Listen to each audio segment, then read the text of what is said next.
From a squared circle to the mic at the table. Sit down, pour up. Bienvenue. Café de Rene. From Montreal nights to the bright TV lights. Red, white, blue, yeah, we fought every fight. 2 million night and made the whole world tan. Standing tall with my brother Sylvain Grenier. Lazy stunts, boots hit the mat. Tag team gold, yeah, we took it like that. WE rings, heard the crowd explode. Every city we went, left the building in smoke. Heels up, pressure on, never back down. Talk that talk, owned every town. History made when the bell went ding. Now I drop truth bombs when I step to the mic, yeah. Hey, Café de Rene. Pull up a chair, let the stories be told. From tag team wars to the pop backs gold. So tearing it up, just a different stage. Same fight. Welcome to Café de Rene. Now it's no ropes, no ref, no bell, just real talk, real laugh, stories to tell behind. Ladies and gentlemen, welcome to Cafe de Rene. I'm your host, Rene Dupree, alongside my co-host, the Master Emir. What is up, Rene? How you doing? Bonjour. Okay, we're waiting the arrival of Maven Huffman. He just texted me. He's bringing in the dogs. So as soon as the dogs are in and given their treats, he'll be hopping on board with us. But in the meantime, Emir, we got some news, don't we, pal? We do have some news. We got some news for our viewers out here. I just heard this today regarding WrestleMania, typically the biggest wrestling show of the year. Yeah. But WWE are not happy for a multitude of reasons. Many fans have voiced their opinions already, saying serve them right for pulling it from New Orleans last year and putting it back in Vegas for the money grub. But nonetheless, ticket sales have not been what they were expected to be. There are still tickets left, plenty of them. In fact, it has not sold out. The card has been changed, rewritten, which back in Vince McMahon's era would have been a no-no. Vince knew exactly what he wanted months in advance, right? Yeah. Am I right, Rene? Yeah. So this heat is now being firmly applied to my dear Uncle Paul. So it seems like Uncle Paul is becoming a bit of a scapegoat these days. And yeah. You think he's feeling the pressure, man? He's starting to realize just how difficult it is to be a wrestling booker, promoter. I think the pressure has reached him now. I think before it was kind of a novelty. It was a new thing. But now he's starting to realize there's more to it than just putting a match together and choreographing moves. Yeah. You actually have to have characters, storylines, and you got to deliver on those storylines. You know, well, here's a difference. Here's a difference that I see between Vince and your Uncle Paul. Yeah. You know, other than in their age. Right. Guarantee you Paul's on this fucking thing constantly. Oh, I'm sure. Right. Yeah. Vince probably didn't touch this fucking thing. No. You know what I mean? That's the difference. So he's listening to all the replies and reading all that shit and then is getting into his psyche. Yep. One of the worst things you can do in business is listen too much to what the public are saying. Yeah, no offense, viewers, but at the end of the day, you know, when you're a business person or you're a network, your job, or if you're a wrestling company, is you provide that entertainment for you. It's not the other way around. The fans don't dictate to the business what they're going to do. That's the first rule in any business there. So how is the card looking? Do you know any of the matches? The only thing I know up to date is Roman Reigns against Philip, the corporate man. Yep, formerly CM Punk. That's the only thing I know. What about Drew? Does anybody know who he's Gunter, maybe? Hunter? You think that Hunter is going to get in the ring? Gunther. Oh, Gunther. I was going to say maybe. But no, Gunther, well, problem with Gunther is they're going to have is they just booked him in a series of retiring people, which has kind of killed his gimmick now, because if there's no one left for him to retire, how can they just spin him around back now into a regular storyline? You know what I'm saying, Rene? Right. Think about that. Right? You're booking him as the career, the retirement maker. So now it's like, where does he go from here? I don't know. Viewers, what do you think? Marquee match? Do you think that's worth the price of the admission of $29,000 for a second row ticket at WrestleMania in Las Vegas? Jesus. 29 you know. grand. Yep. The packages they're offering, Rene, are Is Triple H your shoot uncle, Emir? of course. That's why we're saying it all the time. I speak Of with course they're related. Can't you see the resemblance? Jesus. Sheesh. I mean, at the end of the day, yeah, we've been telling you for months now. Yes. Okay. Yes. So, but like I said, like going back to WrestleMania, the tickets, man, that's a big thing that's going to crush their hopes of making their money. But again, it comes back to bite them in the ass. What did Nick Khan say, the president of the WWE? What were the three things he focused on, Rene? Ratings, revenue, and relevancy. There you go. Revenue being the key word of old Nick Khan, Tricky Nicky. Great car salesman, that man.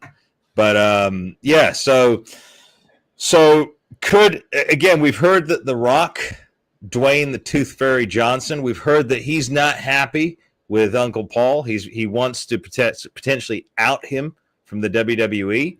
Now remember, viewers, Dwayne sits on the board of TKO. So he does actually have more power in WWE than my Uncle Paul. Unless, Rene, unless when Vince McMahon made the deal with TKO, part of the deal was a stipulation that Hunter remain in that creative position for X amount of years. If that is the case, then they are stuck with Uncle Paul until the remainder of that contract, whatever Vince put together at that time of that sale. Do you think that could be a stipulation? My son-in-law has a job no matter what, in a certain, you know what I mean? Why wouldn't it be a stipulation, Rene? Think about it. I mean, if you had a son or a son-in-law and this company had forced you out of your company, but you still had a little bit of power left, a little bit of say-so, wouldn't you pull some strings to make sure that your offspring or your relatives remained in that company? Well, of course, he's going to take care of his family, obviously. There you go. Gunther is more plain than my oatmeal. He's boring. Well, that's your opinion, JJ Bloodbath from New Zealand. This guy, I tell you what, this guy just he created a bloodbath on Gunther. Gunther, hey, Bloodbath, I like you, man. Great comment. We got some great fans here, Rene. Sorry for my I'm just discussing here with with Maven. I'm trying to email him the thing again and again. Oh, you forgot to send him the link, Rene? No, I did. I sent it, but maybe it's in his junk drawer. Yeah, sometimes that happens there. But yeah, JJ Bloodbath. Gunther, so many great things they could have done with him. All they needed to do was just sprinkle a little bit more color on his character, and I think that he would have popped. I mean, he reminds me of the old, Nikolai Volkov type of character. You know what I mean? Something like that. But again, they've made him this laughing guy now that laughs in the face of legends and retires them. And I don't know. There's only so far that can go. We just said, Rene. It's without anybody to retire, what's he going to do now? I'm getting a little frustrated here with this. Ladies and gentlemen, we have some few technical difficulties here. Difficulties as we speak here. Bear with us here. Keep loading up your super chats. Yeah. Whatever you want to contribute. Jump in, contribute on the whole WrestleMania situation this year. Do you think that they're going to be able to pull a rabbit out of the proverbial magician's hat and sell out WrestleMania? Do you think they're going to turn it around? Do you think there's going to be some shakeups? Do you think Uncle Paul's going to get ousted from the company and they're going to go in a new creative direction? I don't know. Seems like the egg's on their face, though. They wanted money. This is what they get. That's where the Braun Breaker out just had hernia surgery. I had hernia surgery. How long does that take to heal, Rene? Well, they kept me out for 8 months when I had mine. Damn. I remember, I think Roman Reigns had a hernia surgery. He was only there for 2 weeks, out for 2 weeks, and he was back on the road. Okay. I don't think they could afford to lose a guy like Braun Breaker right now. Could they? Not at this point, Rene. No. Not at this point. There's no way. To be honest with you, he stands in the ring. I guess he's part of a group called The Vision with Paul Heyman. Who else is the other guy? Paul Heyman, Logan Paul, and Eyebrows, the guy I can't stand, the man who doesn't have a theory, called Austin. But anyway, he doesn't have. Hold on a second. Why don't you like him? What do you do here? Okay, but Rene, you didn't focus on the fact that I appreciated Logan Paul and I appreciated Braun Breaker. You know who I appreciate? I appreciate Maven Huffman. There he is, the man himself. Rene tells me, Rene said, I'm sitting there trying to get on. Renee's telling me, check your junk. So I'm looking at my balls. I'm like, why? Like I cleared up those problems years ago. Dude, I don't know why. I don't know why it went to my spam folder. It's literally never done that. Oh, yeah. Well, first time for everything, I guess. Yeah, I guess. Yeah. So Maven Huffman, dude, I seen your post. Your Wikipedia finally changed. It's got an Maven Huffman American YouTube. Yeah, crazy. Wow. Yeah, isn't that the damnedest thing? It's great. But don't you have a secondary channel now, Maven Huffman Clips? Yeah, and we followed in Chris Van Vliet's footsteps there. Okay. I mean, like no matter what we do on our platform, he's the godfather of all of this. Like none of this is possible. What I'm doing, what you're doing, none of us are doing anything without him paving the road. And he has his Clips channel, which has surpassed his regular channel. I hope to have that issue. Like I pray that happens. You will. It's the Clips channel. I mean, I was looking at some of the comments and it's like, this isn't them guys. And I'm like, no, it is, guys, it is. It's us. But hey, listen, anything worth doing is worth waiting for, I guess. So if it picks up, it picks up. Yeah. If it doesn't, you know. We got one here for you. Buddies, do you have interesting stories of wrestling in India? Maven, I love your shiny bald head. You look like a Hindu god. India, that I just shaved. I looked like a gorilla about 2 hours ago. Are you getting hair like in weird fucking places now too? Yes. Like in all places I don't want, my ears, my eye. I get hairs sprout from like the corners of my eyes. What? Wow. Yes. Yeah. Like I guess it's lashes, but they come like, and I'm like, that's the weirdest place. Yeah. To get hair. But yes, the older we get, the worse place that we get hairs. I remember I could shave like once a week and I'd be good. Now after 2 or 3 days, like my shoulders, my traps, man. Yeah. Oh yeah, the traps. Yeah. Fucking worse. And I can't reach because my shoulders are bad, dude, and I can't fucking reach. Listen, look here. We get it, Rene. You're big. Like we get it. You're muscular. Screwed up. Hold on. Let's give him a sec. Renee's muscular. There you go. True. That's just me hating on you, Rene. For I don't even know a guy named Jim anymore. That's just me hating on you, buddy. Before you came on, we were talking, man. I guess WWE's having a problem selling out for WrestleMania. They're how many tickets short? 5,000-6,000 short? Yeah, last time we checked, about 6, maybe even 7,000 short of selling. Yeah, selling out. They're having some stuff. Meltzer came out today.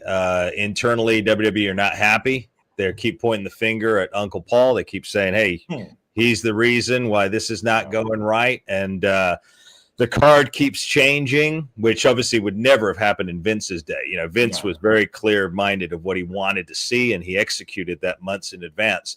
So they said tourism's down in Vegas, around the world, so they're not anticipating they're very unhappy right now, the power makers in WWE. Allow me to make a prediction I'm pretty confident will come true. Even since ticket sales are down, they will one day quote this massive amount of money they've made off of WrestleMania. And the reason being is when you sell 5 tickets and that 5 tickets is the sole 1 ticket price of 20 years ago, of course you're going to make more money. Right. Maybe they should look at how they're pricing fans out. Yeah. Like, I mean, I just, and it's funny, we do this a day after the Super Bowl.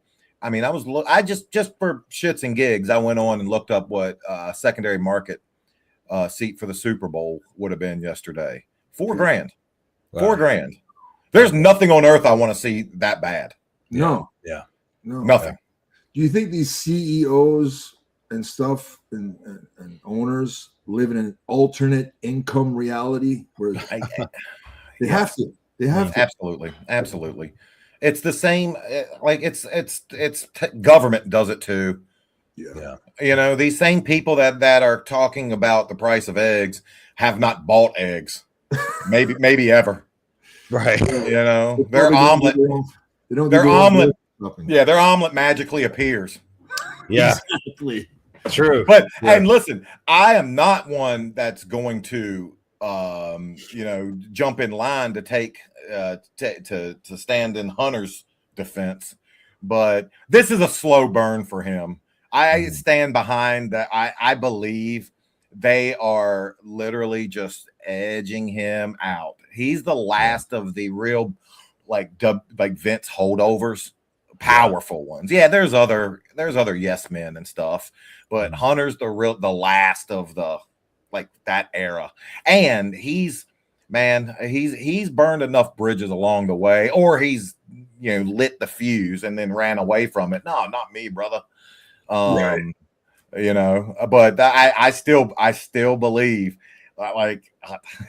and what's that I forget what show it is, but it's I don't know it to be true. I just know it is.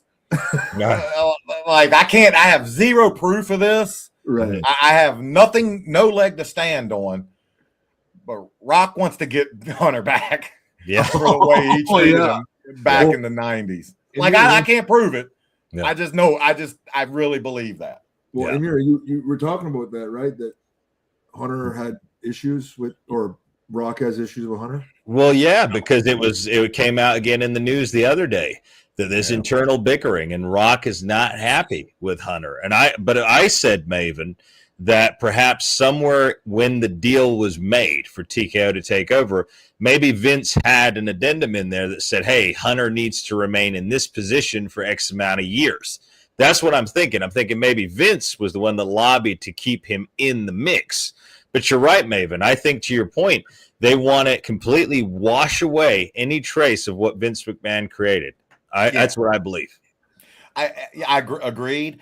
I do know when you're that wealthy and you buy something, you want to either succeed or fail with your people. Yep. Yeah. And the WWE record, the stock's at an all-time high. Ticket sales are at an all-time high. Well, yeah, you jack the prices up. That's why, first off. But you want to do that with your people because you want to either take the glory or sometimes you have to be like, okay, we put this person in, it didn't work. What do we need to about face and change? And with Hunter still there running things, it's just, I mean, how much can you say of what you've instituted is actually working or isn't working? Yeah. So I think it needs to be wholesale changes. Will that happen? I don't know. I have the only dog I have in this fight is I need wrestling to be successful. Yeah. I want wrestling, all of them, to be as big as ever. Gives me shit to talk about. Yeah. Right. Yeah. Absolutely right. Yeah. I gain nothing off WWE failing. No. Yeah. Yeah, I guess I can go talk. I guess I can go do videos about movies and shit from the 80s. Wrestling movies from the 80s. WWE sold to the Saudis. Do you think that WWE talent will want to live in Saudi Arabia because it's highly unlikely WWE will ever run shows in the USA? What would happen though? Are they just going to air old shit from the network and stuff? Well, Maven, you want to take this first? Yeah, this is again my opinion.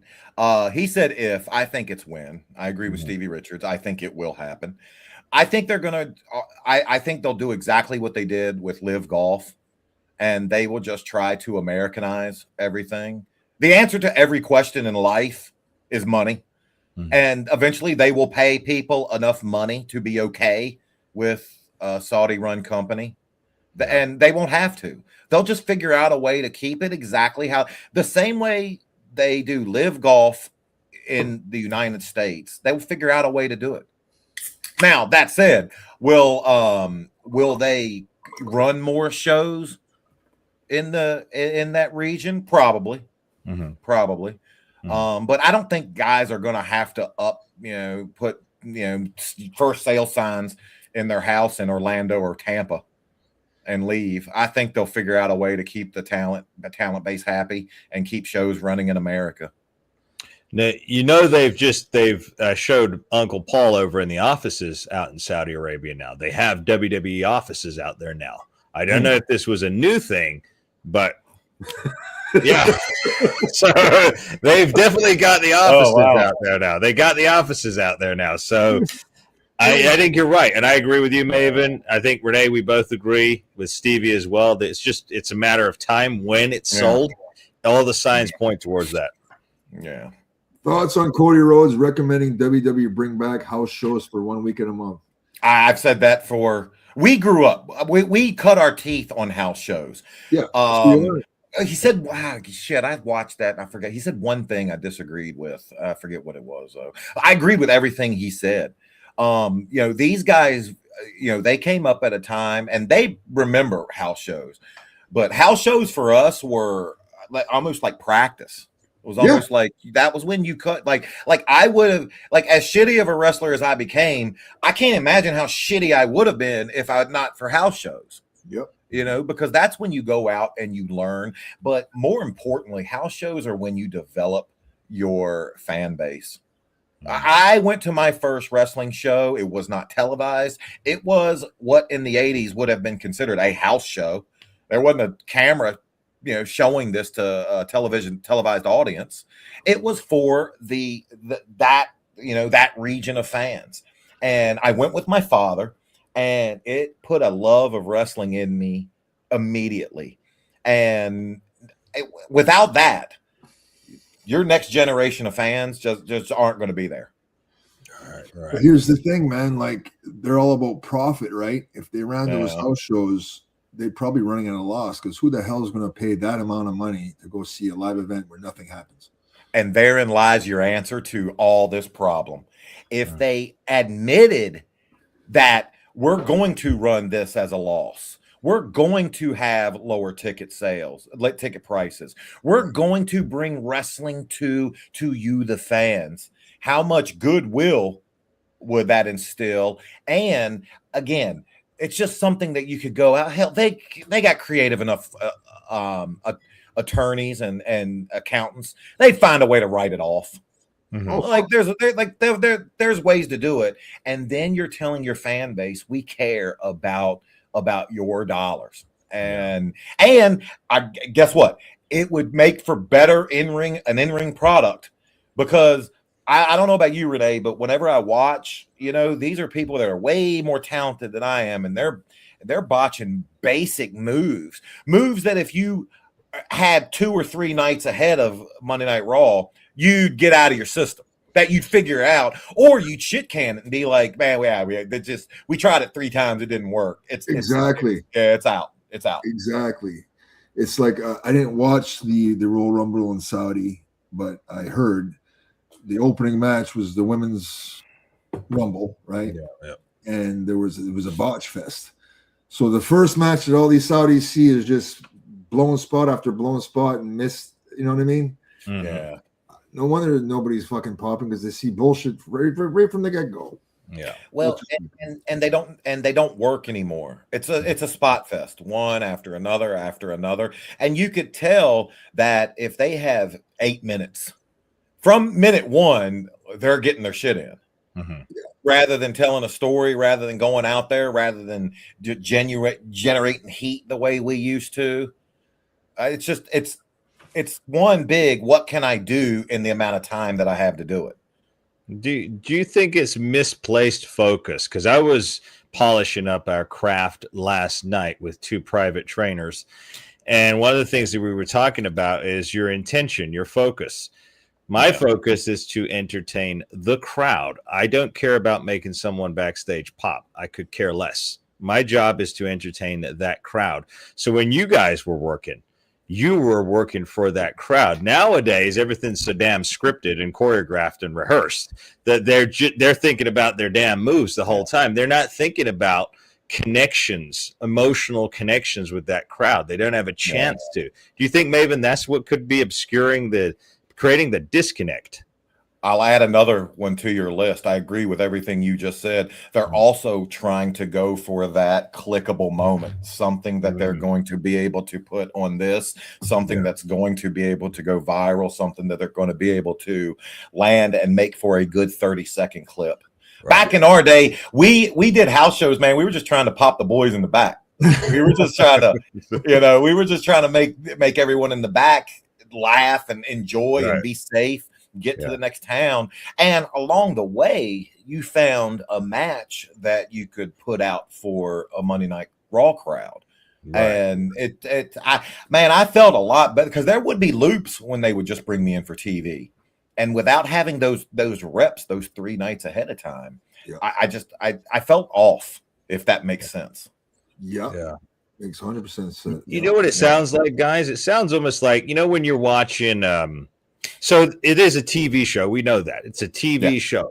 But the audience participation now has been dwindled out to a minimum. It's almost like, okay, you're there for filler, for the background, for the tickets.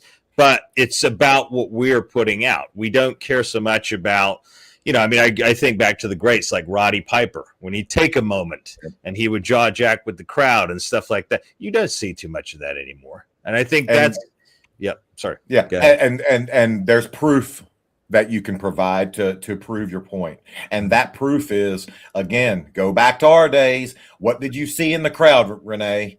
Signs, homemade signs. People would make these signs. What do you see in the crowd now? Belts, because it's a money aspect of it, because the WWE figured out if we can make, these people go out, shell out $300-400 for these belts. And then the secondary market figured out, well, hell, if I can get these belts, I can sell them to fans at fan fests. And now when you go, we did our video at SummerSlam last year. I'm not kidding. In the 2 hours we were out there, I saw 40 belts, 40 grown adults holding belts on their shoulders. It's still real to me, damn it. Yeah. Well, no, listen, and I get it. I get the financial aspect of it, but there's just something that like the old signs, man. Those were people's there would be funny signs. Fucking it would be. I remember somebody made a Maven sign and it was just 2 eyebrows. And I was like, you beat me. You beat me. You got me. Here's a non-wrestling question. Did any of us watch the Super Bowl halftime show and all that? I did not. Did you? I did. Absolutely. What did you think? Which one did you watch, Maven? I'm not going to my computer until I like as least amount of effort as I that's how I go about life. I take warm water, path of least resistance. Listen, the fact that we as a cult, we failed as a society, the fact that we can't even agree on a halftime show, that's what saddens me. Yeah. Like there's going to be shit that pops up in my daily life that has nothing to do with me, my culture, where I came from, or maybe even what I believe in. But you know what? I get it. That's just life. Yeah.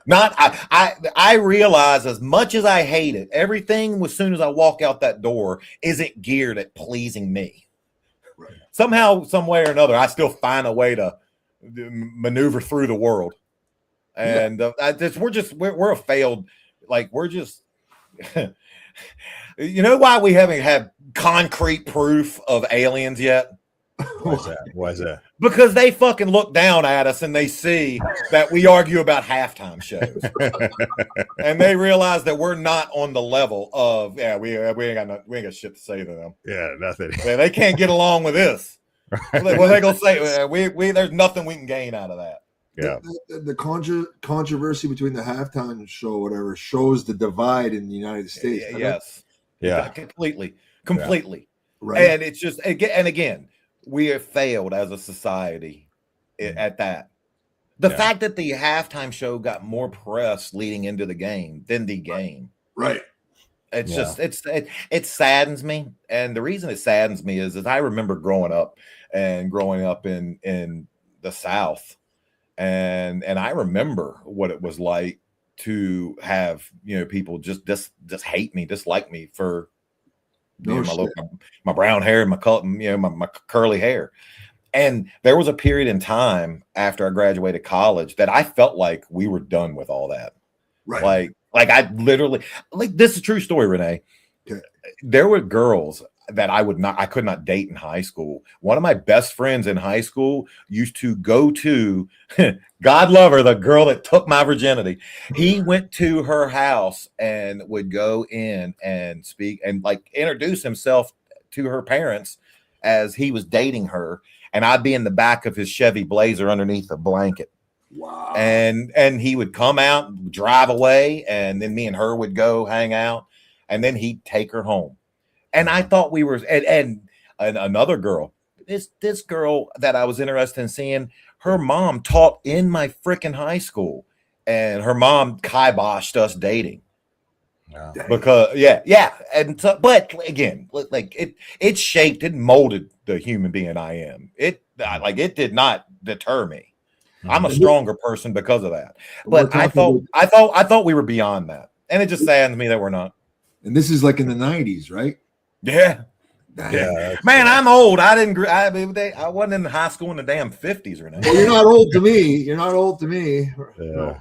No. Why aren't the Three Stooges in any of the Wrestling Hall of Fames? They took so much bumps during production. I agree. They should be. I mean, if Drew Carey's in there, they should put the Three Stooges. Fuck it. Yeah. Sure. Who came up with the idea of Maven Taker in the O2 Rumble and also the O3 spot where Maven thought he eliminated Taker again? Look, I just seen that one. There was a short. Show that one. Looking good from London. So I was always under the impression that Shane came up with it.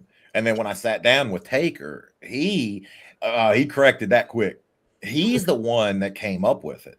Okay. And because he was heel, and he was trying to find a way to get that heel heat and do it in a way where there's nothing that I could have done to him that would have made him look bad. Right.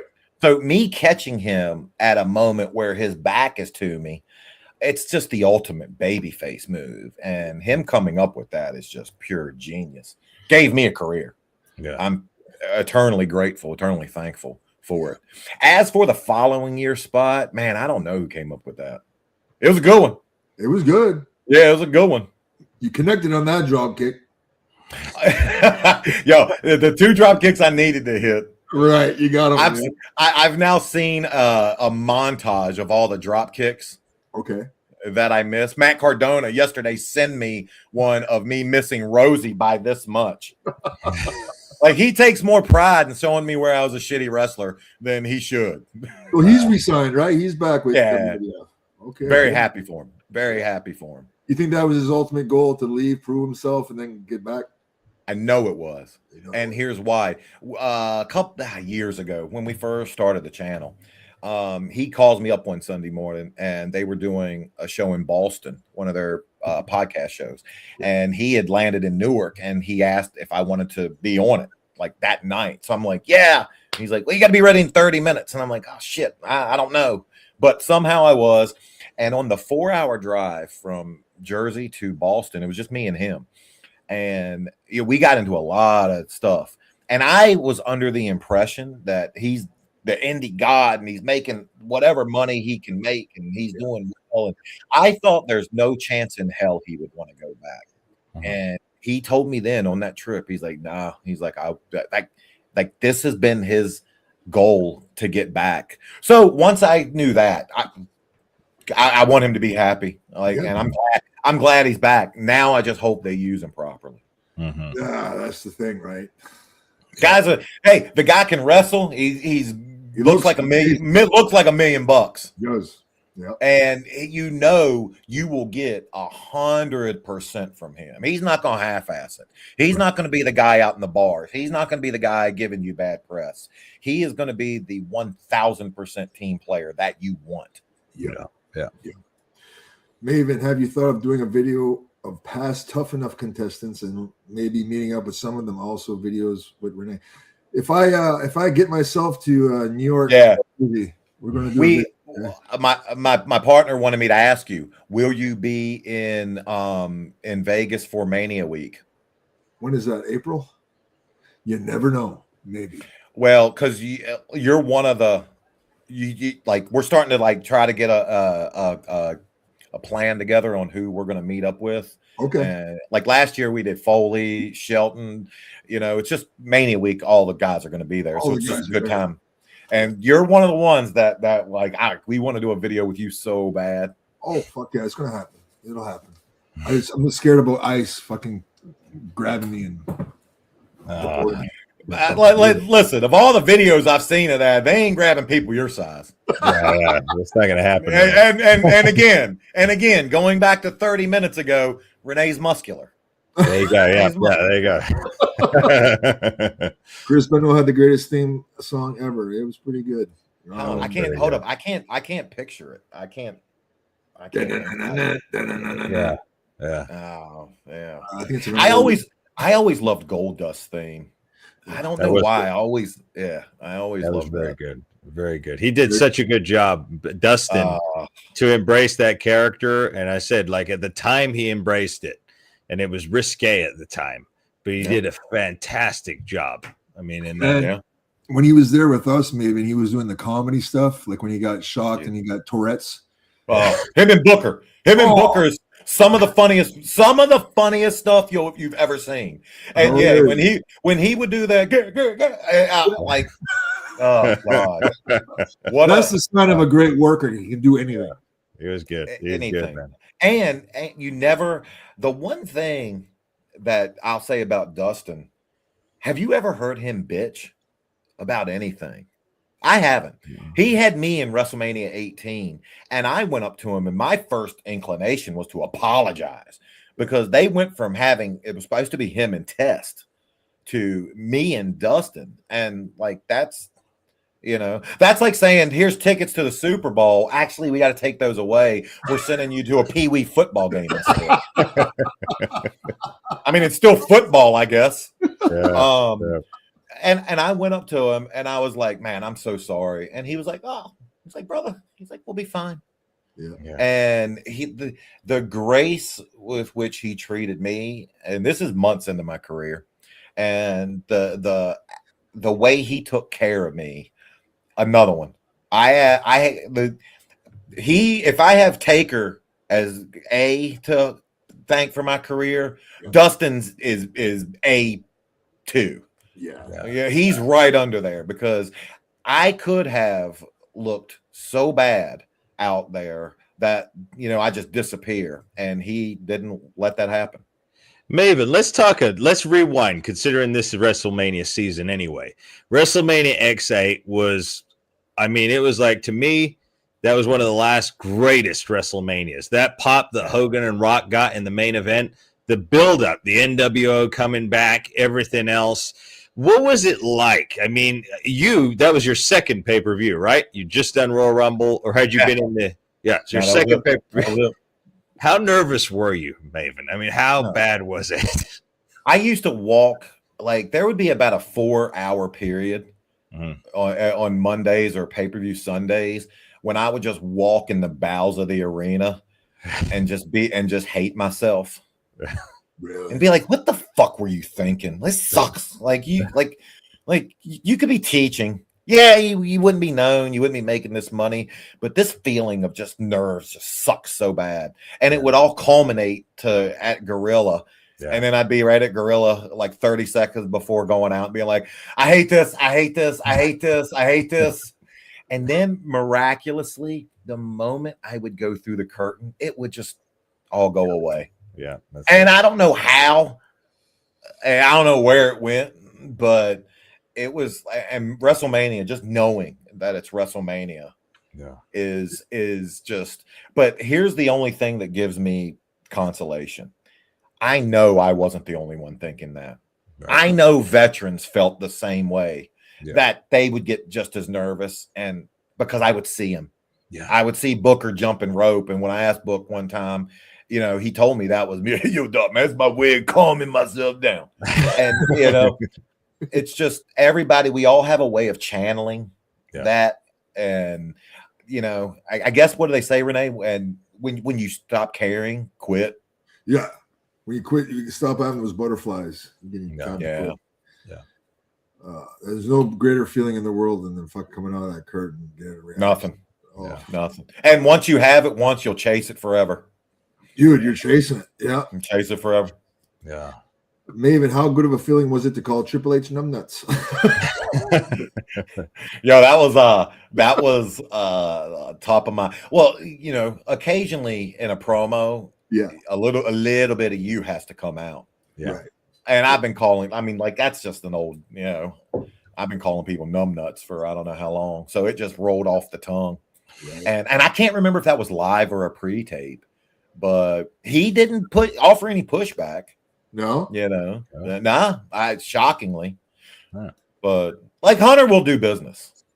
Oh, Hunter, he'll do business. I mean, you know, he might be the puppet master orchestrating the business, but he'll do it. He'll do it. Will we see Gerardo? Will we see Maven recreate his Royal Rumble spot with the Undertaker in 07 with Gunther? Ooh. That'd be something. I think if you came out, the fucking place would pop. Yeah, I'm still not there yet. Like, oh, you're there. I just like, even for the success we've had, like I'd still think that there is just a base of fans that don't go back and watch the old stuff, that aren't on YouTube watching our videos, that just would have no freaking clue of who I am. Yeah. You know, we live in a world where if it didn't happen to you or while you were alive, it just never happened. Right. And I'm getting to that age where like, you know, when enough people come up to me on a weekly basis and say, "Ah, yeah, I grew up with you," or "My dad told me about you." Like, that's the worst.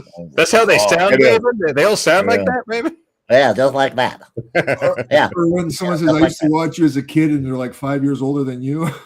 Yeah. Well, or the worst thing is now I realize that it's been so long. Like the last time I was in a WWE ring, like those kids can drink now. If you were born the day after I got fired, you can buy booze.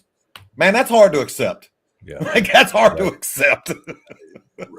I can't even believe, like you said, Royal Rumble 2002. What are we looking at? 24 years ago. Insane. Unbelievable. And just to think about how much the world's changed. Yeah. Since then. Yeah, it has a lot.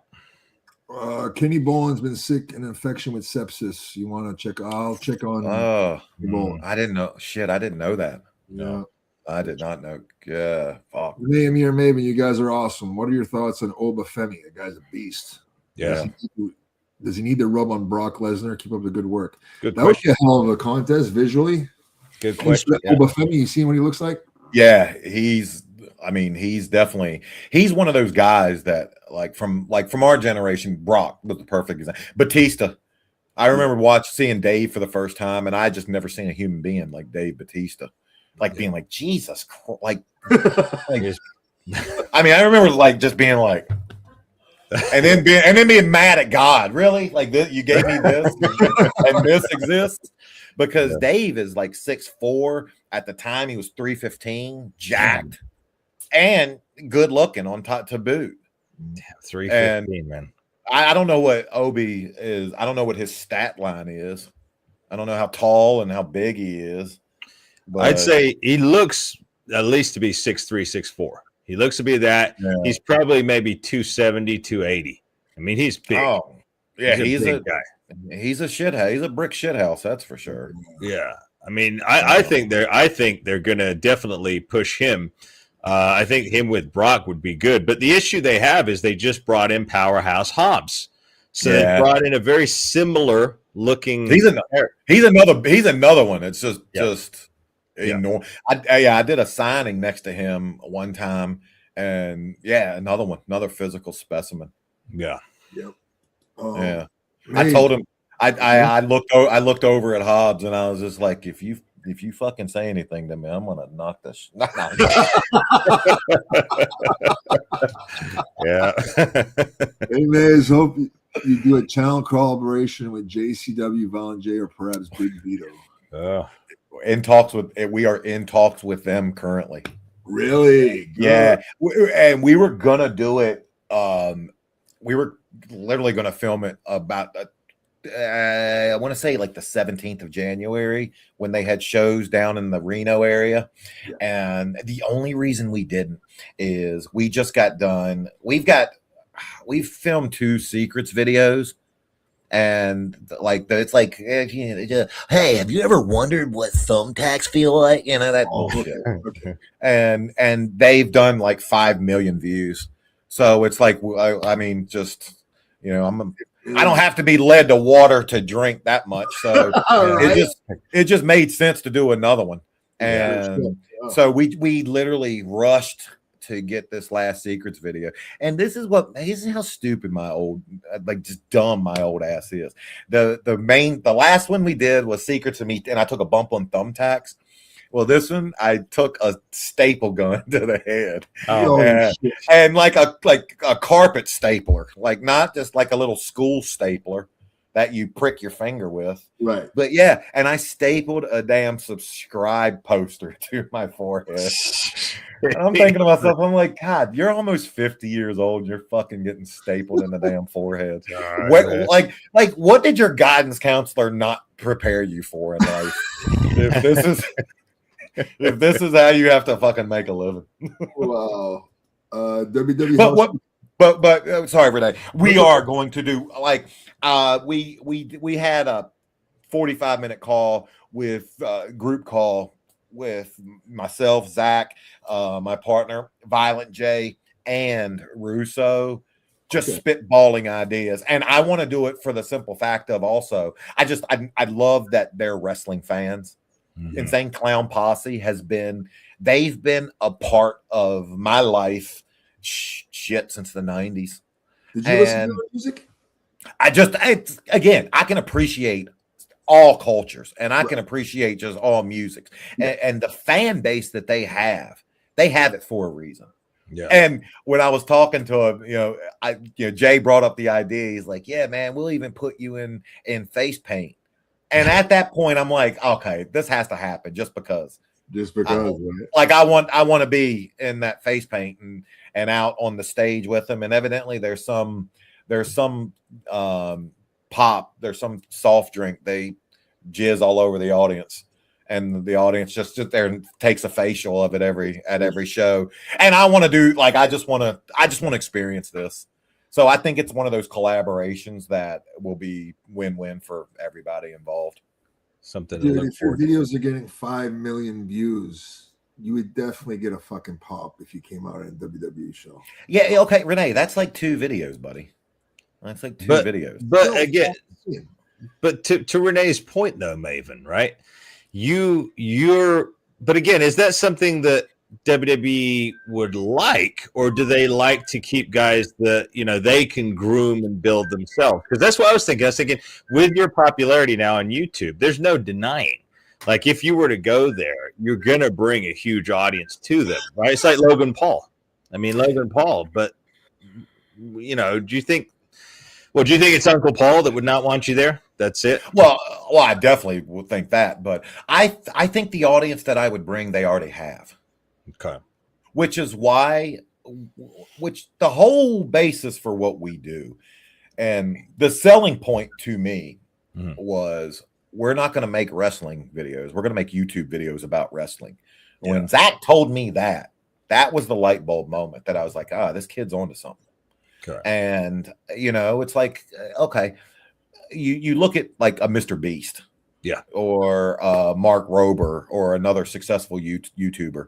There's not one thing that all of their videos are about, but they're just good. They're good content. Yeah. That's what we strive for. Now, we stay in the wrestling space. Yeah. But one week, we might be at a show. Another week I might be rating products, and we try to do more YouTube style content. Now, so I guess, is there an argument that I could bring some of that subset of an audience there? Yeah, maybe, but again, I also know, WWE, they like to, like you said, they like to groom their stars, and they like to be able to point a finger if you have success at we're the reason you had that success. Part of the reason, circling back on Matt Cardona, part of the reason I think that it took so long to get him back in the WWE was he did it without them. His success out of the ring, for the most part, came on his back, on his soil, soil in his brow, on his hard work. Yeah. And he created that Matt Cardona, always Reddit gimmick. They didn't. And I think there's some people that just, they don't like that. Hey, Maven, someone wants to say hello. Rico. Oh, it's Rico. He's here. Oh, God. Wow. Rico. Oh, look at the horses. Wow. That's such a flex right there. This is my horse, Rosie. I love it.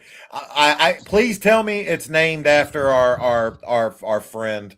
No, actually, her name's Rick. Are you there? Is he on mute?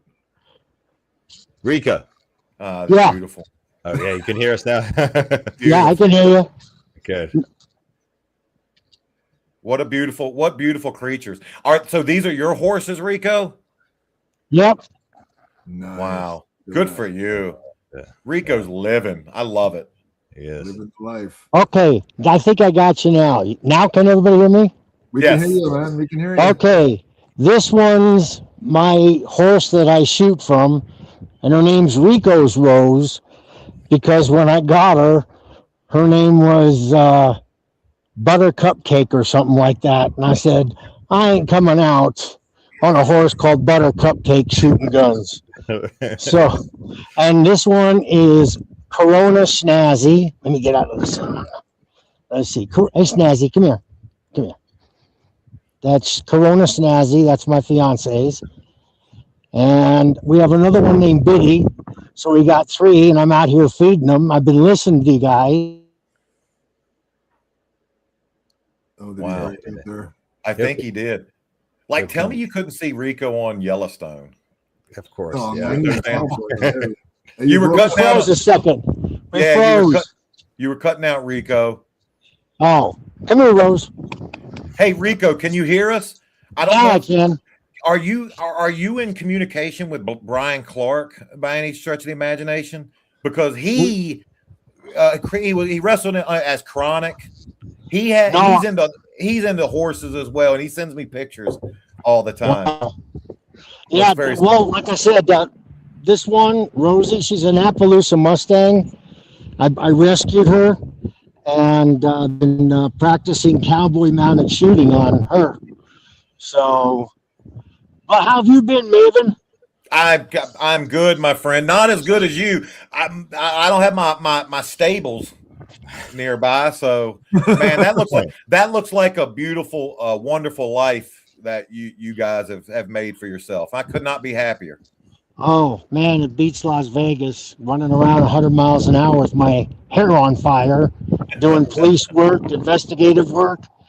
Now I'm on a 2-acre ranch. I got 3 rescue Great Danes, 3 horses, and 12 chickens. Good. Hey, and I could not be happier for you. You have a smile on your face as well, right? Which means you're in the right place, my friend. Yeah, couldn't happen to a better guy. Near Prescott, Arizona. So still small town. You know, when people wave at you, they really mean it. Yeah. You know, not like Vegas. Somebody waves at you and you make eye contact, you better have a cigarette or some pocket change, because that's what they're after. Yeah, so this is my property. Good for you. Nice. Man, that's awesome. Yep. Man. And there's the other horse up there. Her name is Itty Bitty. Itty bitty. Because she looks like Arnold Schwarzenegger of horses. Oh, She's got muscles on muscles. So, but I agree with what you said. I've been listening to the house shows. We needed those house shows. We got through the wrinkles and everything, and it made TV a lot better, you know. And they weren't so strict on time, you know. And Rico, how much did it help our bond? Oh, yeah. We cared about one another. Yes, we did. It was fantastic, you know, and it built a brotherhood, and we looked out for each other, you know, and that's how you keep a company together. Yeah. You know, smooth things out. I'm not saying it was all fluff and fun, you know, but you got to work out the rough spots. If you had a beef with a guy or heat with a guy, you worked it out on the house shows. So by the TV, breaking up. Rico's got all the damn horses in the world. He ain't got no damn Verizon. Well, here's house shows. Rochester tickets were between $600 and $150. Mm. Can you imagine that? $600 to go watch a live event. House show. Too much. Yeah. Too much. Hey, Maven, what did I used to do before my matches? What did I used to do to get rid of my nerves? You used to rock. Yeah, you would rock back and forth. Back and forth. Warp speed. Rico, I don't remember you having nerves, though. I remember you being... I don't remember you being nervous. I remember you being backstage practicing your kicks and everything. And, like, Rico was one of the most limber human beings ever. And, like, I just don't... Like, there's some guys you remember as being a ball of nerves. You were not one of those. Because I rocked it all out. Wow. Hey, do you remember that match we had when I was the Adrian Street character and I pulled the hotel key out of my pouch? The hotel key. Yeah. And it was one of the old school keys. Yep. Yeah. The little thing is said the motel with the key dangling. He went, no, smack. Yeah. Smacked it out of your hand. Yeah, we had some great matches. We had and we had a lot of fun together. Like, yeah, we did. There's a group of guys, you, Chavo, Stevie, Val, that we worked each other so much. I got to the point where we could all work each other without even seeing each other beforehand. No, we met with the agent. They said who was going over, and well, I was over to eat. Come on, Rose. And gimmick. The Adrian gimmick too. You gotta quit walking. Yeah, breaking up. I'm feeding. Man, we got to invest in Rico some Starlink or something. Yeah. Hey, Rico, you're breaking up too much, man. Okay, tell you what. I just wanted to say hello and say I love you all. Love you, brother. Still thinking about you.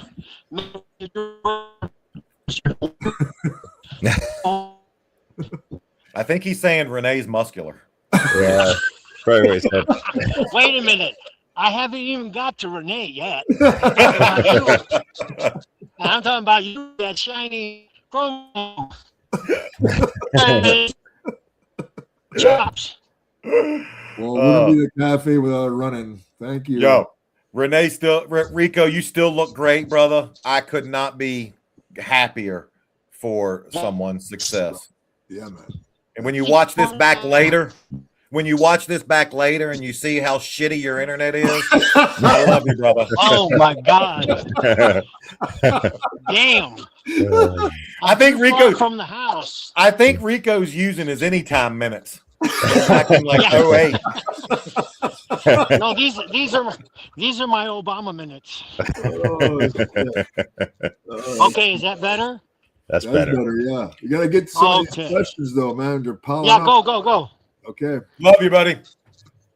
I hate WWE's events in Saudi. they're so cringe to me. That said, which other countries that generally like pro wrestling should host a WrestleMania? I don't know. I think by the lack of attendance. Hey, Maven, did you see some of the pictures from the last event in Saudi? Here's one. No, I didn't. No, I that? didn't. Wow. Yeah. Wow. That's some Well, like there. we're trying to force fuck our culture into other avenues of the world that just might not be ready for it. Yeah. I don't doubt that there's wrestling fans in parts of the world that desire our product, but is that where, or are they just going to the place that are going to cut them the biggest check ahead of the show? Revenue. That's what Nick Khan said. Ratings, revenue, and relevancy. Yep. Our boy said WrestleMania should have been in England by now already. You know, it's been a long time. You know. Well, Emir, Master, love you, bro. Renee, love you too, brother. Love you, Maven. Yeah, Rico Dutton. I'll see you later.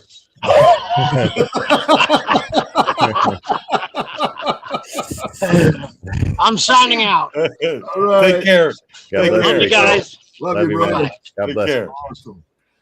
God, I thought he'd never fucking leave. All right, Maven. Come on, Maven. Oh, Rico is great, man. I love Rico. He did say something that is 100% true. We developed, going back to that earlier topic about house shows, we developed a bond working house shows together. And it was a bond that was more important than what happened in the ring. We'd be telling each other, hey, man, I heard there's an accident on 78. Guys are saying you might want to take an alternate route to the next town. Something as simple as that. Or hey, where you guys know where we can hit a gym or where we can grab a bite to eat, and then guys taking care of each other. Something as small as that over time builds a bond. And listen, no part of me is hating on guys with buses.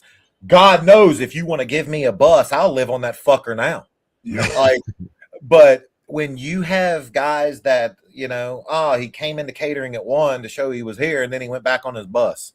Listen, hypocrite I may be, I'd do the same, but when you don't see guys because they're on their bus, and then you're seeing them once a week, and it's just how much of a bond, how much can you actually care for someone if that's the limit to your interactions with them.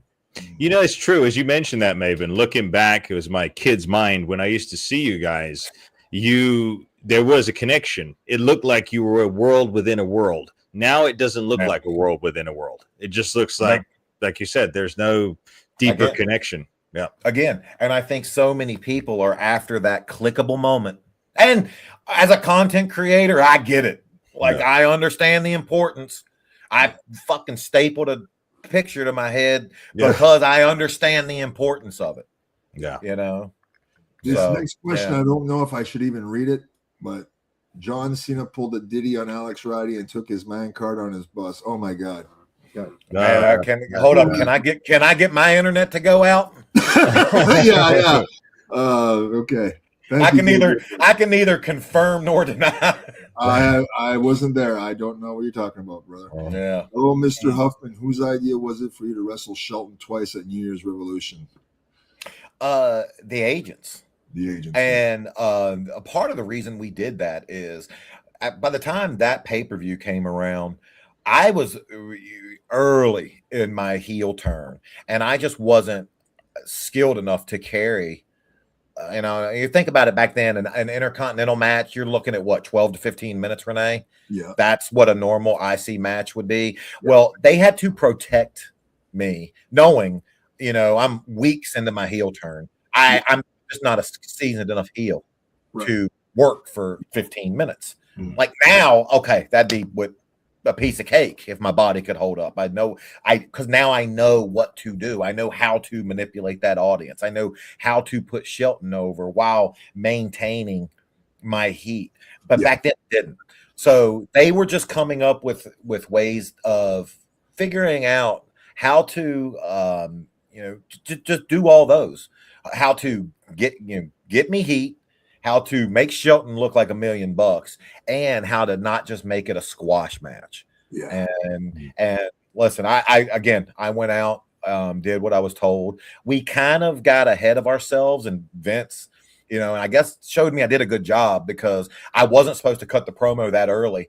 But Vince is telling Kyoto he's got so much heat, have him do it now. And you see me mouth, do it now, and Kyoto tells me yes. So I did something. I did one thing right, I guess. Question for Maven: did you have much interaction with Stone Cold when you were in WWE? Was Austin nice to you wrestler? He was nice to me. Was he nice to you? Here's the I was fortunate. I was there when Austin was still doing house shows. Damn. And I tell people, like, I was early on back when we were doing pay sheets before, and I'm not kidding. I was as low on the totem pole as you could get. And there'd be weeks having Rock and Austin on 3 house shows and then Raw. There'd be times I'd get $7,000 weekly checks. And why? Because these two sons of bitches were selling out the American Airlines Arena for a freaking house show. Yeah. Like those guys were draws. And here's the story I've told on Austin, and this will just tell you just who he is. WrestleMania, whatever, in LA 2005. Me and your partner Sly decided to go to a gym. And I don't know why we left and drove so far to go to this whatever gym. He said, "Man, there would be no one here. We can work out without the fans." And I'm like, "Yeah, sure." So we go, and I'm at the Smith machine, racking weights on it. Next thing you know, I feel on my back, and I'm fucking hot. Like I'm about to turn, and I turn, and I see walking away from me in that smug little wall, and it was Steve. Oh. And he came up and he just popped me on the back and then grinned. And it's just like, that's the boys, Yeah. And we didn't need to have a 5-minute conversation on how the family is or, hey, how's everything been? Yeah, right. How's that knee? I see your knee brace got bigger. But just that smack on the back and smile, man, that's all that was needed. Yeah. And I love that. Would he remember it today? No. But that's how brief of an interaction it was. And I've just always loved that because that smack on the back told me he accepted me. Right. Now, what I did not know is he and I would be doing our whatever we did a few days later on me, him, and Simon Dean on Monday Night Raw. Oh. Which is still the most fun I had in a wrestling ring. Right. Just being out there with him and watching his manipulation of the crowd. Did you take a stunner? Yes, I did. I wasn't planned. It wasn't planned. Okay. But because the original plans were I get shit canned out and he stunners Simon Dean and then exits. But of course, Steve, having carte blanche to do whatever he wanted. Right. Did Simon came out? He turns me up, and I had never taken a mule kick. He turns me up, and as he's picking me up, he goes, mule kick, and turns me around and whack, and he hits me with the mule kick. And if you can sell a nut shot better, show me. Right. I sell it, and then he throws me back in the ring and gives me a stunner. And it's such a bucket list moment. Only one I ever took. Only time I was ever in the ring with him in a physical capacity. And I am so thankful that it happened. I was there too, man, and that rush. Boot stunner and the fucking people are just He told everyone in the Staples Center to flip me off, and I'll be that by God they did it. Like the damn popcorn guy was right. Hey, Maven, AEW Double or Nothing, my being in Queens on Memorial Day weekend. Do you think you may sneak in again? Yeah, you showed up at a. I thought it was going to be at Arthur Ashe. Is that where it's going to be? Well, yeah, did they say, hold up, did they say Brooklyn or Queens? Because Queens. Arthur Ashe. Oh, then they are right. I can neither confirm nor deny. No confirm or deny. I can neither confirm nor deny. You're going to be in Vegas. You just told me you're going to be in Vegas, right? I won't be at WrestleCon, but I will be out in Vegas for the week shooting some content. Vendors have half a brain. They'd fucking bring you in, dude. Listen. I'm not going to lie and say I don't get asked to do. Oh, okay. I do. It's just like and I might be wrong, but if I'm going to be doing something, spending my time, I want to be making content. I want to be making something that I can look and make money on for as long as possible. Yeah. And that's just the best use of my time when I'm with my partner. Yeah. Former MTV reality star, have you had any offers to be on MTV Challenge? Oh God, no! But that guy that hosts the challenge, that biker, man, what a gig he's got. He's been hosting that damn thing for as long. I mean, since its duration. Some people, I'd get kicked off there because some girl would come in. She'd be like half my age, and I'd be caught checking out her ass or something. He'd be like, Maven's a fucking 50-year-old. He's still a perv. You can't have him here. You're scaring the 20-year-olds. But speaking of that, Maven, serious though, question: have you ever been asked in the last year or so by anybody to be a host on somewhere? And then the second question I have for you is, what if the Hollywood agent started sneaking you out? Because you know this happens once someone gets popular, the agents start swooping in. If someone came around, if an agent came around to you, would you accept to be represented by somebody, or are you quite content just living your life the way you're doing it now? Well, we have representation. Oh, you do? And like the sponsors and stuff you see on the videos. Yeah, we're and the company that represents us, the guy who is our main contact, used to work directly with Mr. Beast.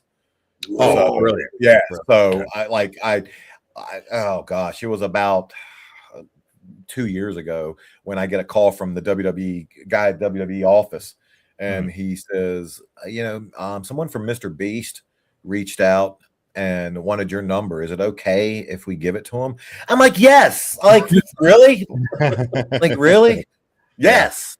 And then I heard nothing. And then I heard absolutely nothing. And it was about a year later that this guy reached out, and he had separated from he had went on his own way.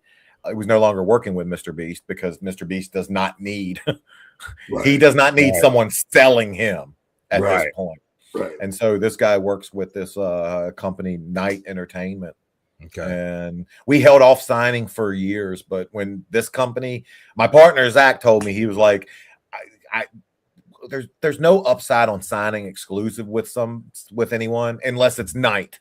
And when they called, we're like, okay, we'll sign with them.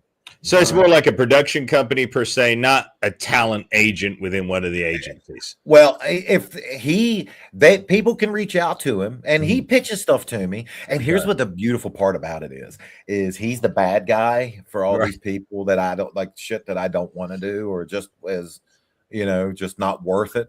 Yeah. I can put Shahid on him. But listen, if somebody, like, I'm open. If somebody wants to, again, what's the answer to every question? Money. Somebody wants to pay me to host something. Yes, the answer is yes. If it mentions, brother. Paul said in an interview that Triple H would not survive in any other wrestling company outside WWE. What will happen to Triple H if what would happen if he were to lose his team? What would happen? I think he'd oh God. Triple H would survive. Reason being is there are some creatures in this world that will adapt to their environment. Yep. And he'd be one of those remora fishes, just going out and just living off the excesses of someone else until he could figure out a plan. Like, he, as reviled as he is by some, he is a wealth of knowledge when it comes to wrestling. Like, he does know so much about the business. Yeah. And that was part of the thing I hated about seeing him just completely dress down LA Knight in that part of Unreal. And I get it. Unreal is one big gigantic Netflix, production of just giving Hunter the old back rub. But like the part where he's just dressing down LA Knight after they didn't do the ending that they wanted. Right. Yeah. Hunter's right. Everything he's telling him is 100% accurate. Yeah. But now that's not the time. That's going in one ear and out the other, in my opinion. And the better thing isn't to try to teach somebody when their emotions are at a high. Mm-hmm. Hunter should have looked over at him and been like, hey, talk about it afterwards. Right. Yeah. Let him shower, let him get a little let the just what like all that is just a rush of emotions at that moment. That's not when you want to teach somebody what they should have done. And then Hunter's going over, and then you climb up to the top, knock him off. He's going spot for spot. Yeah. And I'm just like, Jesus, I'm not the smartest guy in the world, but I know he's not retaining any of that.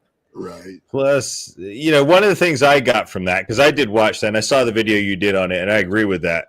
It diminished him. If you're trying to sell larger than life characters, heroes to children, right?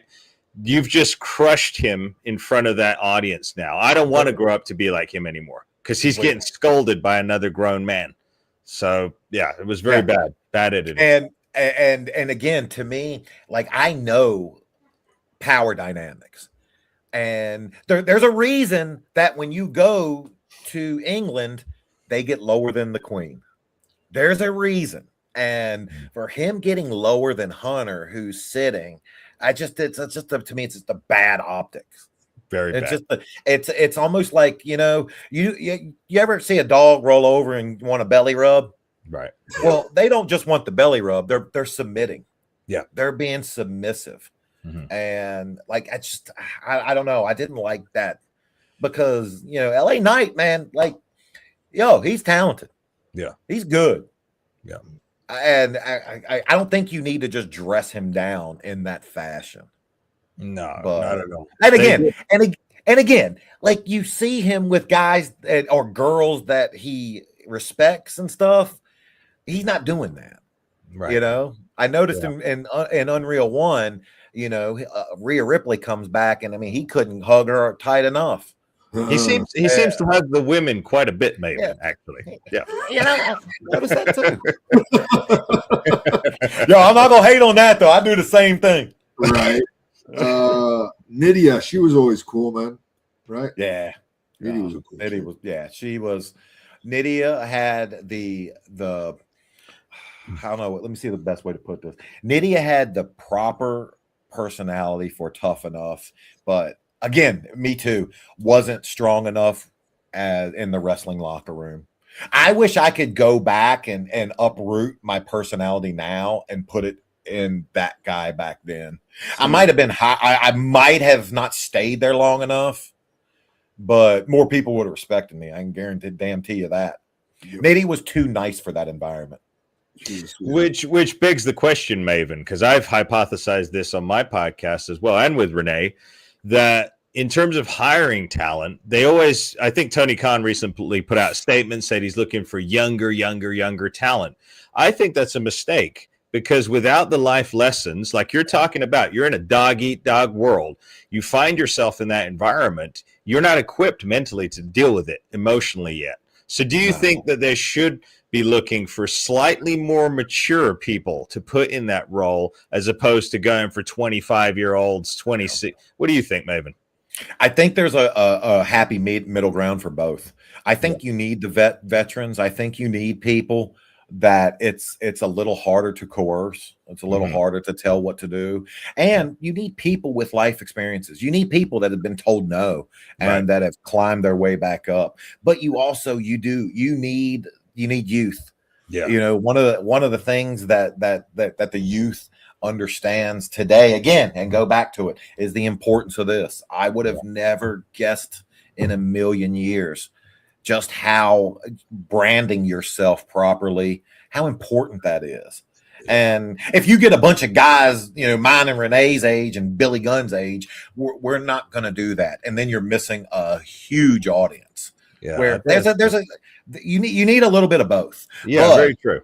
But in the wrestling business, man, again, what I wish I could tell younger me, you better have your own back because no one else will. Yeah, absolutely. No one else will.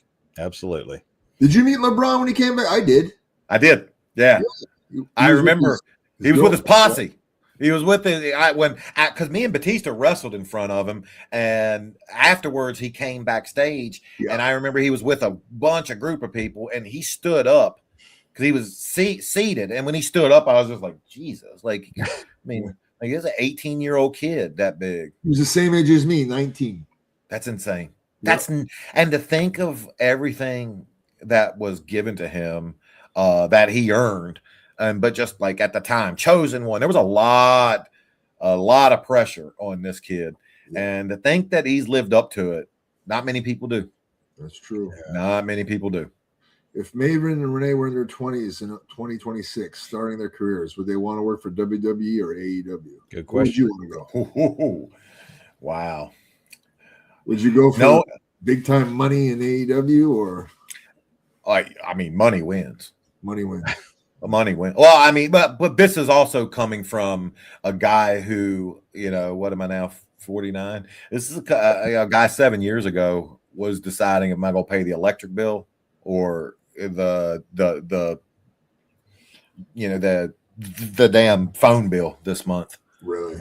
And knowing what it's like to struggle, I'm sorry, and I'm sorry if that doesn't land with people the right way. I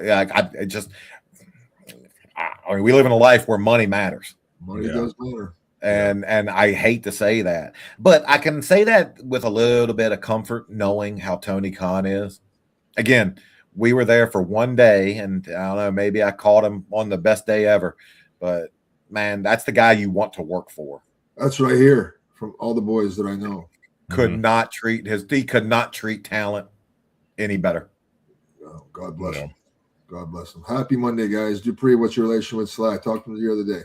Did you check out his recent interview on the Joe Pavich? No, I have not. I'll have to check that out someday. I don't know. Yeah, Sly still looks good too. He does. When we saw each other a couple years ago, yeah, him and Rob. Oh, Rob. Rob got his pro card for fitness. I did. I did. Like, he's a maniac, though. I mean, when do you think the last time he ate bad was? Because it wasn't that night we were eating out there. No, man. I remember one time we did a pay-per-view, right? And he got so lean, like he was preparing for a bodybuilding contest. He was shredded, and they had to send him home because he dehydrated.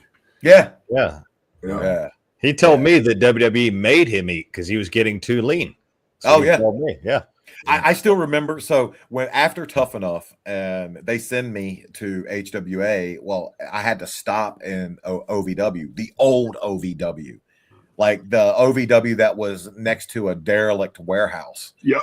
And that was my very first night. So I drive to this location thinking I'm in the wrong location. Right. And I walk in and I'm just standing over like to the side, and Rob Conway offers me a chair. And I was smart enough to not accept it. Oh. And he would tell me later, he was like, yeah, I was testing you to see if you would take the chair, and you didn't. And I love Rob. I will love Rob forever, because there were a few guys in the business who, if I earned their respect, it was an accomplishment. Bob Holly. Rob's on that list. Yeah. Rob, like Rob has forgotten more wrestling than I'll ever learn in 3 lifetimes. So earning his respect was an accomplishment. Yeah. Hello, question for everyone. I have a fast metabolism and have trouble gaining muscle. Any diet advice? Also, nothing but respect for what you guys do. My friend brought me here to this wrestling class. I took a bump on the canvas, caught my neck. I was done. Wrestling for everybody. What would you give him? I tell him to eat more carbs. What about you? Yeah. Just eat more. Just every 2 hours. The best way years ago that if I needed to put size on, I would go to the hand principle. The palm, that would be my meat, and this would be my fingers would be my vegetable. And the size of your hand, that's all you need. That's all the food you need. You do that every 2 to 3 hours. You're teaching, because our bodies at the end of the day are survival. Yeah. Our survival, tools. And that's why when people, they don't realize when they starve themselves or they diet, you're going to gain more weight, because when you tell your body, I'm not getting food, everything you eat, no matter how healthy, is going to be stored as fat. Exactly. Yeah, Maven, it's like the people who skip breakfast and then they gain weight. Well, you're constantly forcing your body to preserve. I'd also add drinking milk to that. If he's having trouble eating all that food, just drink some full fat milk, a few little gallon pint of that or whatever. Yeah. Throughout the day. Have you done any videos with Danny Doring? I know he's in the Northeast. I was texting him just the other day. There's a video, I just don't know what it is yet. Okay. About, and I don't know if it's with him and Roadkill or something. Okay. But I loved it. I could not love Danny more. Dude, he's fucking hilarious. Dude, he's one of the funniest human beings I've ever came in. When I started doing those indie shows around here, I was managing him. Okay. And we would go out and we would be cutting up and laughing the entire damn show. Right. And like, I don't know a way to put this without sounding mean, but he should have been a big star. Like he was such a good wrestler, and like he's a talent that they missed on. Yep. He's fucking hilarious, man. Yeah. What's a feature you wish you could have been a part of? Video game cover, pay-per-view poster, merch cup, billboard, chipboard, econ, talk show, late night. How about you, Maven? Man, all of it. All of it, yeah. I'd love to. Yeah, anything that now, the older I get, I can look back on and be like, I did that. That was cool. Right. Yeah. But I mean, we've been in video games and action figures and shit. Yeah. Hell, I got people still making me action figures. Look, somebody sent me this last week. It's a damn action figure of me eliminating Undertaker. That's nice. Yeah, trust me, they didn't mass produce this. Right. But the fact that like I can look over and see action figures of myself. It's pretty sweet. Again, like 12-year-old me can't comprehend that. Did anybody ever make you the Hasbro version of you yet, Maven? Not yet. I want, yeah. I need to get on Cardona and Brian Myers for that. Okay, this next question you don't have to answer it if you don't want. You want me to kayfabe? I will. Hannibal criticized Maven again last week, and Maven addressed him in a recent video. Would Maven be open to a match? Oh, I know. I mean, I'm not going. Well, what am I going to get out of it? I'm not going to wrestle Hannibal. No. But he can criticize me all he wants. I say it, and I don't. I'm not a hypocrite. Right. Anybody can watch my content and form their own opinion. Right. If you dislike it, that's fine. I'm not going to argue or be upset with the fact that you either don't like me or you disagree with what I say. Right. I love that you do. I love that you're watching. Yeah, that's all I care about. Watch, and I wish nothing but the best for Hannibal, his platform. I hope he continues to grow. I hope he continues to be able to find more people to disagree with. If I'm on that list, I am perfectly content, perfectly fine with that. Yeah. Well, it is pro wrestling after all, I mean, hey, it's pro wrestling. People disagree with each other all the time. Listen, if you agree with everything I say, get your damn head examined. Exactly. Triple H and Punk give off a creepy vibe with the younger girls in the locker room, yet they hate on most male wrestlers, probably jealous of the next generation of men. Wow. I will agree with every word of that. Yeah. Awesome. I don't know. Hey, Rene, would you want to do? I did a Chris Van Vliet interview about 4 years ago. Maybe it's time I do another one. I don't know. Yeah. Oh, he was great. Chris has his finger on the pulse. He does. Professional wrestling. He does his homework. And one thing I will say that's great about Chris is he is so good as an interviewer at just bringing up topics that you might not want to talk about per se, but he does it in such a classy, respectful way. Mhm. Yeah, I've enjoyed every time I've been with him. I think he did broadcast journalism or work for TV as well. He did, yeah. And he's gifted for one, but he has that background, to lean on. People, and they say when they watch my videos, they're like they can see the school teacher in me come out and the HSN salesman. That's what I was going to ask. For sure, yeah. The HSN stuff helped you for this? Oh God, Rene, I would be on air for 2 hours talking about NFL blankets. You better learn how to talk. Well, you just sold everybody on all the WWE drinks and JR's barbecue sauce and everybody else last week. Yeah, that barbecue sauce was good. Then again, I don't know what I mean, I guess there's something that chicken McNuggets can be bad with, but I don't know what it is. Yeah. That was just my excuse to crush 10 McNuggets. That was a good video, though, Maven. See, that kind of stuff, very, very good. I enjoy that. Very again, though, stuff that I wouldn't have thought in a million years people would care about, but they do. Yeah. What was the deal about Tony Little, dude? You said you guys didn't gel well. He was just an arrogant, cocky prick. Really? Who had little man syndrome. He walked around backstage at HSN, probably because they treated him like a king. Okay. But I remember one time I walked on his set because my football fan shop was going live right after his. Okay. And the way sets on HSN are set up is it's big. It's a big, gigantic warehouse of a room. And there might be a home set on over here. And then when they pivot over to this side, it looked like a kitchen. Okay. Well, I'm on where football fan shop is set up and he's over here. And I walked up 5 minutes before my show and I'm just standing off behind the cameras watching him. Well, this little bitch went and fucking bitched to somebody about me being out there. And I was just like, and then he doesn't be a man. If you got a problem with that and you want me to go to my set, bring it to me. Yeah. Don't go and yeah. How tall is he? Is he? That's good. He's a midget. He's little. Really? He's tiny. Yeah. He's cut that out. Did you see the WWE AEW title on? Yeah, didn't they? Yeah. Mess up on that? I didn't. Yep. I didn't see it. I saw that. Yeah. I didn't see it. Where was this, Emir, on? Yeah. Social media. I think it was for a AAA or something like that. And they messed up. Again, probably intentional, though. Again, they're trying to cause something to talk about. That's what I think. You think, I was going to say, you think they're workshopping it? Yeah. See what the reaction would be? Absolutely, Maven. Absolutely.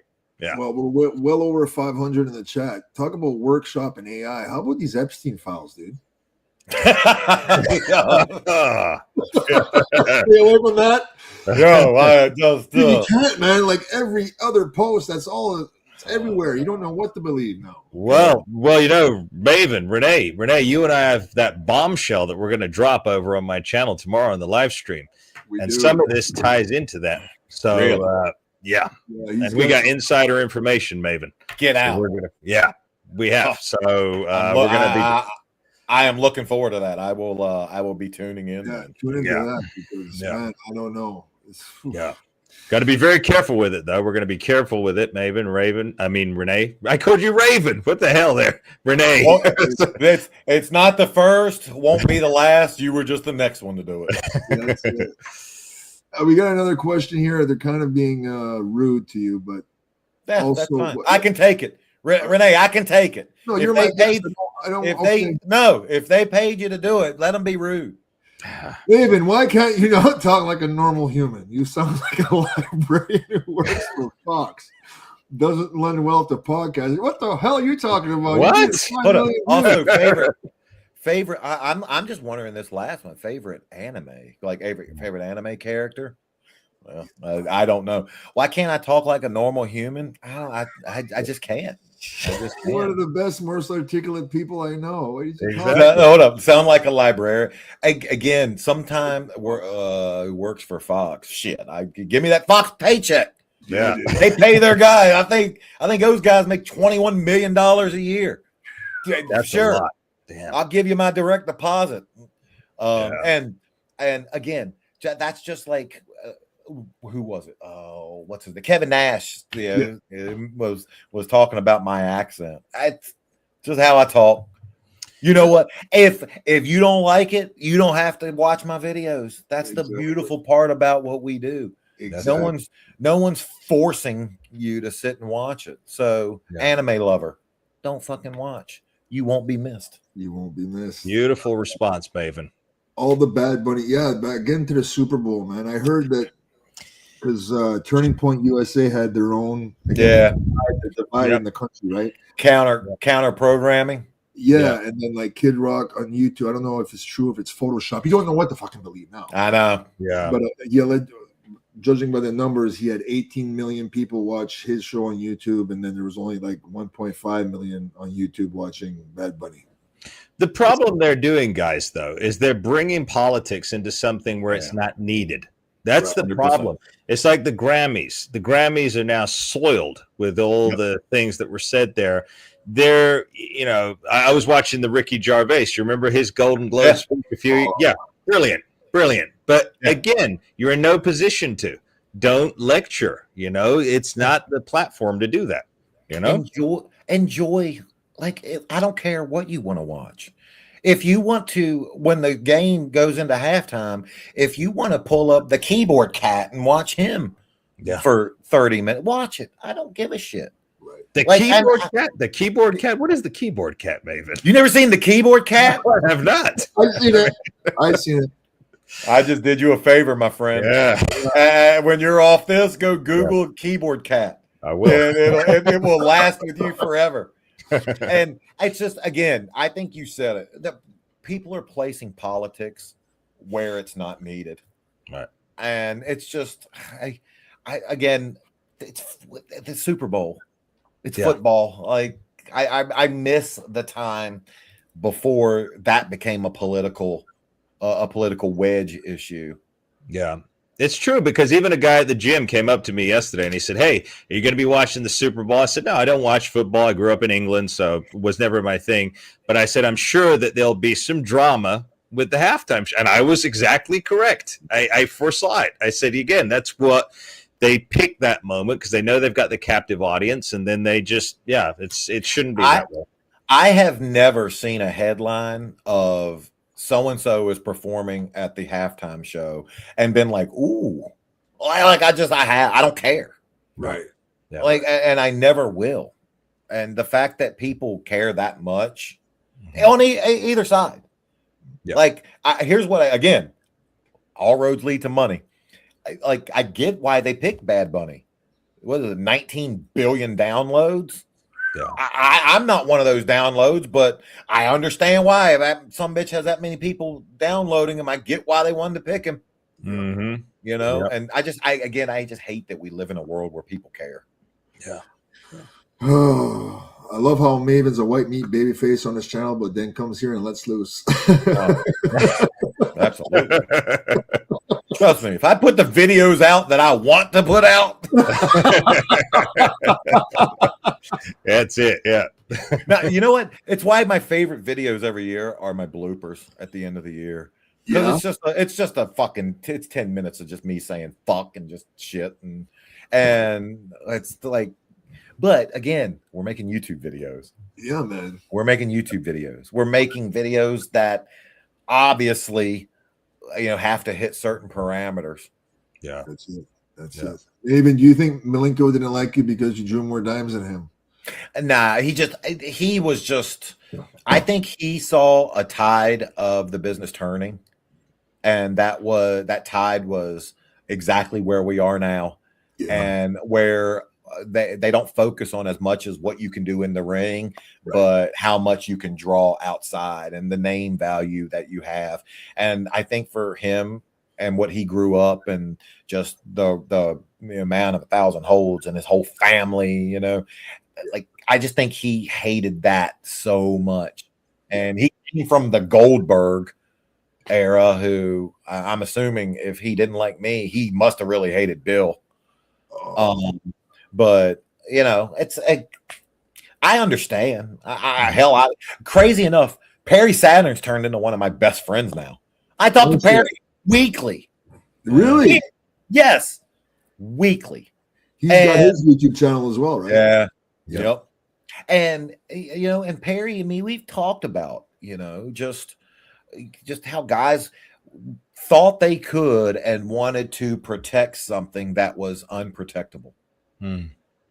And wrestling is the one business that you will learn. The word you can never say in that business is so and so deserves. Deserves ain't got shit to do with it in wrestling. Yeah, true. Thoughts on the rumors that Vince McMahon possibly coming back to WWE in a consulting role? Rumor has it TKO is not happy with old Hunter Hearst. Yep. That's the rumor flowing, buddy. I've learned in wrestling, never say never. Never say never, right? They brought. I thought it would take them a lot longer to bring Brock back than it did. Well, yeah, That's that true. was a shocker. Even Punk, the corporate man, even Punk coming back. That was a shocker too. No one saw that. I saw that one a little bit more, because Punk never left with allegations. Whereas Brock, that's just negative news, and just I mean when you read some of that stuff with Vince, you're just like Jesus, very disturbing. But then the Epstein files come out and it doesn't look so bad. Well, it's just again, like you said, what do you believe?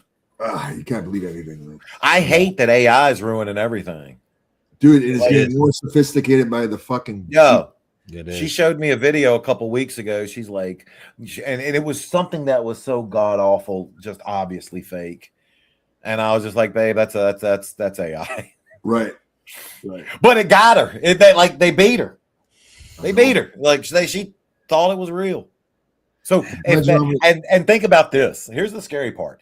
This is the worst AI will ever be. Right. Like, think about where it's going to be in 5 years. Whew. Wow, that's not even running the royal, man. Do you think lack of selling is the biggest issue with wrestling right now? Amir, what do you think? Definitely one of them. We were just talking about this last night, and I saw some matches. I see some stuff. I have to delete stuff off my Instagram because I see some of these wrestling schools and taking knees to the faces. They drop for about a split second, then they just shake it off and they're chasing the guy across the ring. Because it destroys any make-believe, any believability that this is an actual fight going on. And I just think it is a huge downfall. Maven, what do you think? 100%. If you watch my channel, watch our videos, it's one of the things I always talk about. That was one of the things Al Snow always drilled in us from day one. You're supposed to be in a real fight. Right. And Al and Taz would put moves on us. And like if you're putting on a rear naked choke, how is that really going to feel? If someone's taking the air from your body, you're not flailing your arms out. You're not doing your whole life goal is getting that move and getting your airway back flowing. And so you're right, selling, it's just gotten. But again, these people are trying to pack so much into such a small amount of time. They want to get their shit in. They don't know psychology. I was talking with this trainer. This guy's been in the business for 25 years. And we were talking about, like, most guys, if you give them the finish, they can't work back through the match. They have no concept of how to work back through it. They don't know the psychology. They have no clue. Yeah. They're just doing spots. So, and that's why anybody that ever asks, wrestler wise, they're like, yeah, man, what can I do to get better? Learn to just go out there and work. Learn to listen and not have everything called. It will make you better. Yeah. It will make you. What do you think, Rene? That's what the importance of live events or house shows are, man. There you go. We don't have any. It's all TV, go. Yeah. This can boost media sales. Main event: Bad Bunny versus Logan Paul, Freebirds. Oh my God, lumberjack match with ice agents on the outside. I'll tell you what. Hey, I will agree with the beginning of that. That would boost Mania sales. Bad Bunny versus. definitely I would. know the finish. You have his brother Jake hit him with a pair of brass knucks or something. It goes over. Well, I don't know. Jake's in trouble now, isn't he, guys? He got in a little bit of a trouble. He said something on social media about the Super Bowl, and I guess even Logan went against him and said, "Hey, I disagree with what my brother said." I forget what it was. We'll report on it a little bit more tomorrow when I look. I didn't see that. I did not see that. Something, yeah. You weren't there when Luna Vachon was there, right, Maven? I flew into where I currently live. Flew into LaGuardia. Okay. And I forget, like an event, like something. And as I'm leaving the airport, there was Luna and Dave Gangrel. And I'm doing the polite thing. I go up and introduce myself. They immediately invited me to lunch, which I went, and I found out and love Dave to this day. Yeah. And I found out just how sweet of a person Luna was at that lunch. Could not have been any nicer. There you go. Mm-hmm. And again, goes to show how good of a character and how good of a performer she was. Yeah. She grew up in the business, man. Yeah. Maven, any good stories from the Honky Tonk Highway? Where is the Honky Tonk Highway? I would assume he's talking about Honky Tonk Man. He's not. I've never heard of the Honky Tonk Highway. I never heard of the Honky Tonk Highway either. Have you? Here? No? No, I've never heard of that. I presume it's Honky Tonk Man. I mean, if you had interactions with Honky, maybe just at conventions, signings and stuff, and he's a great guy. He's a funny guy, man. Hilarious. Never been anything but super nice and just approachable. Yeah. So, and it's weird when you see those people you grew up with. Yeah, it is. And like they're either going to live up to what you hope, or they're Shawn Michaels not. And like Honky Tonk did. He did. There's some great ones as well. Pat. In fact, Pat Tanaka. He gave me a call the other day. Gave me a buzz. Pat Tanaka. Yeah. So we'll check. How's he doing? I've heard he fell on a little difficult times. How is he? He seems to be better now. He was telling me that he's doing all right. So I've got to reach back out to him and check in with him and see how he's doing. But yeah, I think he's doing better now. He's back on track. Thank God. Okay. Yeah. All right. So Maven, tell us about some of your upcoming videos that you got planned. What we expected to see. What do you got? Okay. So, I think this upcoming Friday, we're doing a little bit about the current story that the $1 Million Man, another one from our childhood, him and his family is enveloped in. Yeah. Gosh, what an ugly, despicable situation they found themselves in. Yeah. And another video we have coming up. Oh, I was a part of a scam in the 90s. Yeah. A full-on scam, like full on. And I did a video all about it. And So you'll go more into depth of this scam. I'll go into it really briefly. Okay. So in the 90s, I worked, and again, in college, I worked for a modeling agency. Okay. Greatest job a kid in the 90s could have. Right. Working at a modeling agency. Yeah. And let's just say that the modeling agency wasn't on the most reputable up and up. Okay. For the time that the 2 years I worked there, it underwent 3 name changes. Okay. That says it all right there. Yeah. So in the video, I explain all about this scam, how it worked, how I got roped into it, and everything. And then at the end of this month, we got our third secrets video coming out. Nice. Where if you want to see me take a staple gun to the head, it will happen. It's going to get millions of views. I can predict it right now. From your lips to God's ears, brother.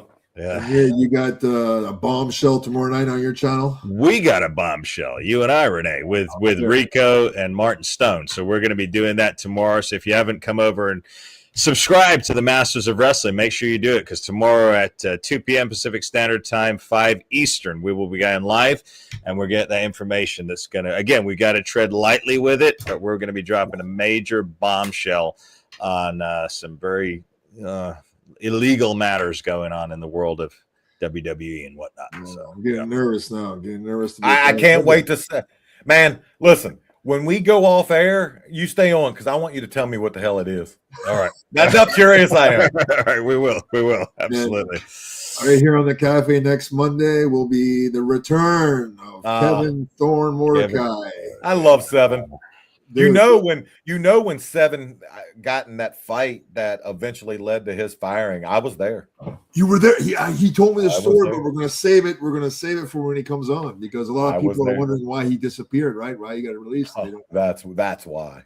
He was They had to send me there for deposition and everything. Yeah. Sheesh. The number that I thought it was that he got that they wanted was way off. I was way off. It was way much more. Oh yeah. Well, once I don't know what he's going to tell you, but here's what I remember. He grabs and headbutts the guy twice, and like the guy was like needed reconstructive surgery. That's how hard he headbutted him. Yeah. Well, Kevin's a big boy. He's 6'4". Kevin's a big. Yeah, he's a big dude. Country And country yeah. boy. Damn. Yeah. You should do that, Maven. You should do like a few videos about lawsuits in wrestling.